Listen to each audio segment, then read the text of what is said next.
يتداول نشطاء سعوديون على موقع التواصل الاجتماعي تويتر رسالة قالوا إنها من ولي العهد السابق الأمير محمد بن نايف قبل إعفائه للملك سلمان حول ما وصفتها الرسالة مؤامرة ولي عهد أبو ظبي محمد بن زايد.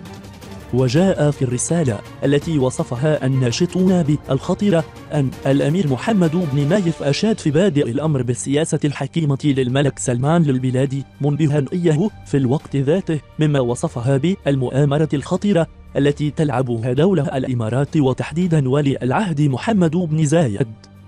وقال الأمير بن نايف إن الإمارات لعبت في هذه الفترة دورا حاسما لحل الخلافات بينه وبين ولي العهد، مؤكدا أن بن زايد يخطط لاستغلال علاقته الوطيدة بالرئيس الأمريكي لوصوله إلى نواياه، داعيا الملك السعودي للاستعداد التام لهذا السلوك الإماراتي.